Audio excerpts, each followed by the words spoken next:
விஜயண்ணா அவங்க எல்லா social media சைட்லேயும் என்னை கடிச்சு வச்சிட்ருக்காங்க. முக்கால்வாசி என்னமோ ஃபேக் ப்ரொஃபைல் வச்சு தான் என்னை மிரட்டிட்டும் இருக்காங்க. அதுக்காக பயந்து நான் அந்த வீடியோவை டிலீட் பண்ண கருத்துக்கள்ல இருந்து பின்வாங்கவும் மாட்டேன். ಸ್ನೇಹಿತರೆ ನಮಸ್ಕಾರ. ನಮ್ಮನ್ನು ಆಳುವಂಥ ಜನಪ್ರತಿನಿಧಿಗಳ ಮೇಲೆ ಒಂದಷ್ಟು ಆರೋಪಗಳನ್ನು ಕೆಲವರು ಹಾಕೋದು ಸಾಮಾನ್ಯ. ಅದರಲ್ಲೂ ಕೂಡ ಅಧಿಕಾರದ ಗದ್ದುಗೆಯನ್ನು ಏರಿದ ಬಳಿಕ ಈ ಆರೋಪಗಳನ್ನು ಎದುರಿಸಲೇಬೇಕಾದಂತಹ ಪರಿಸ್ಥಿತಿ ನಿರ್ಮಾಣ ಆಗಿರುತ್ತದೆ. ಅದೇ ರೀತಿ ಇಲ್ಲೊಬ್ಬ ಮಹಿಳೆ ಮತ್ತು ಬಿಗ್ ಬಾಸ್ನ ಮಾಜಿ ಸ್ಪರ್ಧಿಯೂ ಕೂಡ ಹೌದು, ಹಾಗೆಯೇ ನಟಿಯೂ ಕೂಡ ಹೌದು. ಈಕೆ ತನ್ನ ಗರ್ಭಪಾತಕ್ಕೆ CM ವಿಜಯ್ ಅವರೇ ಕಾರಣ, ನನ್ನ ಮೊದಲ ಮಗು ಬದುಕೋದಕ್ಕೆ ಅವಕಾಶವಿತ್ತು, ಅದನ್ನು ಕಿತ್ಕೊಂಡಿದ್ದು CM ವಿಜಯ್ ಅವರು. TVK ಪಕ್ಷದ ಅಧ್ಯಕ್ಷರು ಮತ್ತು ತಮಿಳುನಾಡಿನ ಮುಖ್ಯಮಂತ್ರಿಗಳಾದಂತಹ ದಳಪತಿ ವಿಜಯ್ ಅವರು ಈ ಒಂದು ದುರ್ಘಟನೆಗೆ ನೇರವಾದಂಥ ಹೊಣೆಗಾರಿಕೆಯನ್ನು ಹೊರಬೇಕು ಅಂತ ಹೇಳಿಬಿಟ್ಟು ಈಗ ಗಂಭೀರವಾದಂಥ ಆರೋಪವನ್ನು ಕಣ್ಣೀರನ್ನು ಹಾಕಿ ನಟಿ ಮಾಡಿದ್ದಾಳೆ. ಹಾಗಾದರೆ ಈ ಆರೋಪಕ್ಕೆ ಕಾರಣ ಏನು? ಇವಳ ಆರೋಪ ಏನು? ಜೊತೆಗೆ ಈಕೆ ಗರ್ಭಪಾತಕ್ಕೂ ತಮಿಳುನಾಡಿನ CMಗೂ ಏನು ಸಂಬಂಧ ಹೇಳ್ತೀನಿ. ಅದಕ್ಕಿಂತ ಮುಂಚೆ ನೀವಿನ್ನೂ ಕೂಡ ನಮ್ಮ ಚಾನಲನ್ನು ಸಬ್ಸ್ಕ್ರೈಬ್ ಮಾಡಿಲ್ಲ ಅಂತ ದಯವಿಟ್ಟು ಕೂಡಲೇ ಸಬ್ಸ್ಕ್ರೈಬ್ ಮಾಡಿ ಸ್ನೇಹಿತರೆ.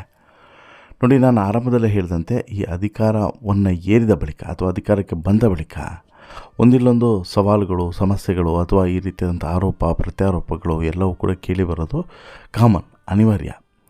ಆದರೆ ಕೆಲವೊಂದು ಗಂಭೀರವಾಗಿರ್ತವೆ, ಕೆಲವೊಂದು ಬಾಲಿಶವಾಗಿರ್ತವೆ, ಕೆಲವೊಂದು ತಲೆಕೆಟ್ಟವರ ಆರೋಪಗಳ ರೀತಿಯೂ ಇರ್ತದೆ.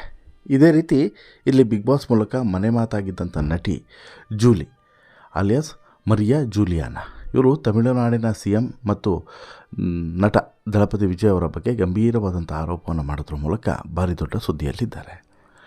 ಇತ್ತೀಚೆಗೆ ನನಗೆ ಗರ್ಭಪಾತವಾಗಿದೆ ಅಂತ ಹೇಳ್ಬಿಟ್ಟು ಕಣ್ಣೀರು ಹಾಕಿದ್ದಂಥ ಜೂಲಿ ಈ ಘಟನೆಗೆ ನಟ ಹಾಗೂ ತಮಿಳುನಾಡಿನ ಮುಖ್ಯಮಂತ್ರಿ ಆಗಿರುವಂಥ ವಿಜಯ್ ಅವರೇ ಕಾರಣ, ನೇರವಾದಂಥ ಕಾರಣ ಅಂತ ಹೇಳಿ ಆರೋಪವನ್ನು ಮಾಡಿ ಸಂಚಲನವನ್ನು ಸೃಷ್ಟಿಸಿದ್ದಾಳೆ ಈ ನಟಿ ಜೂಲಿ. ಹಾಗಾದರೆ ಏನು ಈ ಘಟನೆ ಹಿನ್ನೆಲೆ, ಏನಿದು ಕಾರಣ, ಈಕೆ ಆರೋಪ ಏನು ನೋಡೋಣ ಬನ್ನಿ. ಆನ್ಲೈನ್ನಲ್ಲಿ ಕಿರುಕುಳ ಮತ್ತು ಚಾರಿತ್ರವಧೆ ವಿರುದ್ಧ ಚೆನ್ನೈನಲ್ಲಿ ಪೊಲೀಸ್ ಇಲಾಖೆಗೆ ದೂರನ್ನು ಸಲ್ಲಿಸಿದಂಥ ಬಳಿಕ ಸುದ್ದಿಗೋಷ್ಠಿಯನ್ನು ನಡೆಸಿ ನಟಿ ಜೂಲಿ ತಮ್ಮ ಅಳಲನ್ನು ತೋಡಿಕೊಂಡಿದ್ದಾರೆ.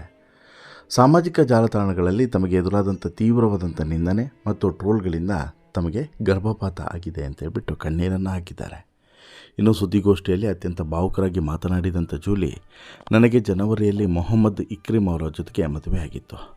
ನಾವು ಮೊದಲ ಮಗುವಿನ ನಿರೀಕ್ಷೆಯಲ್ಲಿದ್ವಿ, ಆದರೆ ಗರ್ಭಪಾತವಾಗಿ ಮಗು ಇಹಲೋಕವನ್ನು ತ್ಯಜಿಸಿದೆ ಅಂತ ಹೇಳಿಬಿಟ್ಟು ಗೋಳಿಟ್ಟಿದ್ದಾರೆ.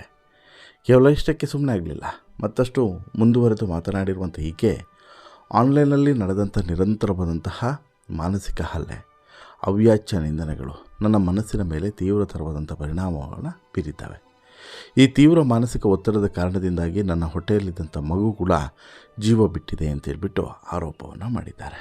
ಇನ್ನು ಇದೇ ಸಂದರ್ಭದಲ್ಲಿ ತಮಿಳಿಗ ವೆಟ್ರಿ ಕಳಗಂ TVK ಪಕ್ಷ ಹಾಗೂ CM ವಿಜಯ್ ಅವರ ವಿರುದ್ಧ ಮತ್ತು ಅವರ ಬೆಂಬಲಿಗರ ವಿರುದ್ಧ ಇಲ್ಲಿ ಆರೋಪವನ್ನು ಕೂಡ ಮಾಡಿದ್ದು, ಅವರು ತಮ್ಮನ್ನು ಗುರಿಯಾಗಿಸಿಕೊಂಡು ಈ ಕೃತ್ಯವನ್ನು ಎಸಗಿದ್ದಾರೆ ಅಂಥೇಳಿ ದೂರಿನಲ್ಲಿ ಉಲ್ಲೇಖವನ್ನು ಮಾಡಿದ್ದಾರೆ ಮತ್ತು ದೂರಿದ್ದಾರೆ ಕೂಡ. ತನ್ನ ವಿರುದ್ಧ ವ್ಯವಸ್ಥಿತವಾಗಿ ಅಪಪ್ರಚಾರವನ್ನು ಮಾಡಲಾಗ್ತಿದೆ ಅಂತ ಹೇಳಿರುವಂಥ ಜೂಲಿ, ನನ್ನ ಹೆಸರನ್ನು ಹಾಳು ಮಾಡೋದಕ್ಕೆ TVK ಬೆಂಬಲಿಗರು ಮತ್ತು ಒಬ್ಬ ವಕೀಲರು ಸೇರಿ ಚಿತ್ರಕಥೆ ಬರೆದು 15 ಲಕ್ಷದ ಕಿಡ್ನಿ ಹಗರಣದ ಸುಳ್ಳು ಆರೋಪವನ್ನು ನನ್ನ ಮೇಲೆ ಹೊರಿಸಿದ್ದಾರೆ.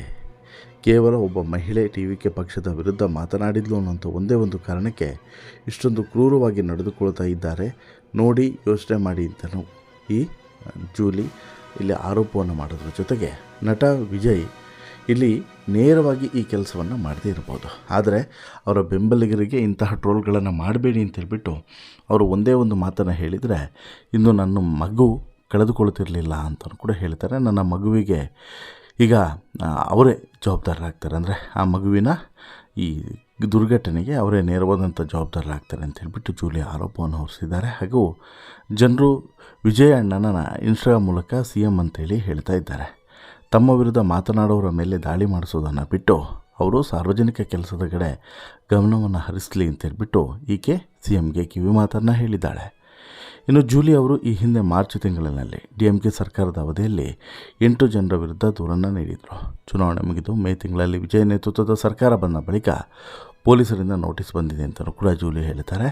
ನೀವು ದೂರು ನೀಡಿದಾಗ DMK ಸರ್ಕಾರ ಇತ್ತು, ಈಗ ವಿಜಯ್ ಅವರು ಇರೋದ್ರಿಂದ, ಬೇರೆ ಸರ್ಕಾರ ಬಂದಿರೋದ್ರಿಂದ ಅನಾಮಧೇಯ ಖಾತೆಗಳ ಟ್ರೋಲ್ಗೆ ವಿಜಯ್ ಅವರನ್ನು ಹೇಗೆ ಹೊಣೆ ಮಾಡ್ತೀರಾ ಅಂತಲೂ ಕೂಡ ಇಲ್ಲಿ ಪತ್ರಕರ್ತರು ಪ್ರಶ್ನೆಯನ್ನು ಕೇಳ್ತಾರೆ. ಅದಕ್ಕೆ ಉತ್ತರಿಸಿದಂಥ ಜೂಲಿ, ನಾನು ಚುನಾವಣಾ ಸಮಯದಲ್ಲಿ ದೂರನ್ನು ಕೊಟ್ಟಿದ್ದೆ, ಈಗ ಹೊಸ ಸರ್ಕಾರ ಬಂದಿದೆ ಅಂದಮೇಲೆ ಅವರ ಬೆಂಬಲಿಗರು ಮಾಡ್ತಿರುವಂಥ ತಪ್ಪುಗಳಿಗೆ ಅವರೇ ಜವಾಬ್ದಾರಿಯನ್ನು ತೆಗೆದುಕೊಳ್ಳಬೇಕಲ್ವೇ ಅಂತಲೂ ಕೂಡ ತಿರುಗೇಟನ್ನು ಕೊಟ್ಟಿದ್ದಾರೆ. ಆದರೆ ಇಲ್ಲಿ CM ವಿಜಯ್ ಅಭಿಮಾನಿಗಳು ಜೂಲಿ ಅವರ ಈ ಆರೋಪವನ್ನು ಸಾರಾಸಗಟಾಗಿ ತಳ್ಳಿ ಹಾಕಿದ್ದಾರೆ. ವೈಯಕ್ತಿಕ ವಿಚಾರಕ್ಕೆ ಗರ್ಭಪಾತ ಆದರೆ ಅದಕ್ಕೆ ರಾಜಕೀಯ ಬಣ್ಣವನ್ನು ಬಳಿತಾ ಇರೋದು ಯಾಕೆ ಅಂತೇಳ್ಬಿಟ್ಟು ಆಕ್ರೋಶವನ್ನು ವ್ಯಕ್ತಪಡಿಸ್ತಾ ಇದ್ದಾರೆ. ಆದರೆ ಗರ್ಭಪಾತಕ್ಕೆ ವಿಜಯ್ ಅವರೇ ಕಾರಣ ಅಂತೇಳಿ ಹೇಳಿರುವಂತಹ ಈಕೆಯ ಸ್ಟೇಟ್ಮೆಂಟು ತಮಿಳುನಾಡು ರಾಜಕೀಯದಲ್ಲಿ ಈಗಾಗಲೇ ಸಂಚಲನಕ್ಕೆ ಕಾರಣ ಆಗಿದೆ. ಈಗ ಇಲ್ಲಿ 2 ವಿಚಾರಗಳನ್ನು ನಾವು ಗಮನಿಸಲೇಬೇಕು. ಒಂದು, ಆಕೆಯ ನಿರ್ಲಕ್ಷ್ಯ. ಎರಡನೇದು, ಇಲ್ಲಿ ಆ ಸಂದರ್ಭದಲ್ಲಿ ಕೆಲವೊಂದಷ್ಟು ಎಡವಟ್ಟುಗಳು ಆಗಿರುವಂಥದ್ದು.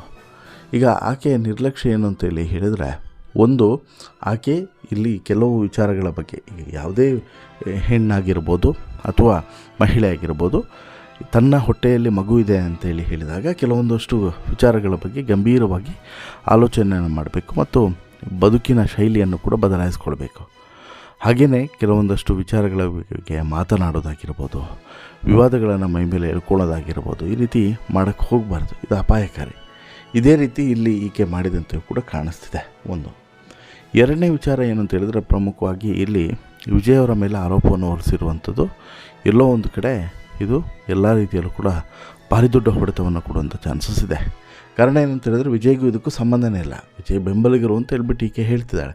ಬಟ್ ವಿಜಯ್ ಬೆಂಬಲಿಗರೇ ಅನ್ನೋದಕ್ಕೆ ಏನು ಗ್ಯಾರಂಟಿ ಇದೆ? ಆಮೇಲೆ ವಿಜಯ್ ಅಂತೂ ಇದನ್ನು ಮಾಡಿಸಿರೋದಲ್ಲ. ಹಾಗಾಗಿ ಈ ಪ್ರಕರಣ ಒಂದು ರೀತಿಯಲ್ಲಿ ಬೇರೆಯದೇ ದಿಕ್ಕನ್ನು ಪಡೆದುಕೊಳ್ಳುತ್ತದೆ. ಜೊತೆಗೆ ವೈಯಕ್ತಿಕ ವಿಚಾರವನ್ನು ವಿಜಯ್ ಅವರಿಗೆ ತಂದು ಅಂಟಿಸಿರೋದು ಎಷ್ಟು ಸರಿ ಅನ್ನೋಂಥ ಅಭಿಪ್ರಾಯ ಕೂಡ ವ್ಯಕ್ತವಾಗ್ತಿದೆ. ಕಾದು ನೋಡಬೇಕು, ಇದಕ್ಕೇನು ರಿಪ್ಲೈ ಬರ್ತದೆ, ಏನೋ ಆ್ಯಕ್ಷನ್ ಆಗ್ತದೆ ಅನ್ನೋದನ್ನು ಕಾದು ನೋಡಬೇಕು ಅಂತೇಳಿ ಹೇಳ್ತಾ, ಈ ಸ್ಟೋರಿ ಇಷ್ಟ ಆಯಿತು ಅಂತ ಹೇಳಿದ್ರೆ ಲೈಕ್ ಮಾಡಿ, ಶೇರ್ ಮಾಡಿ, ಚಾನಲ್ಗೆ ಸಬ್ಸ್ಕ್ರೈಬ್ ಆಗೋದನ್ನು ಮರಿಬೇಡಿ. ಧನ್ಯವಾದ.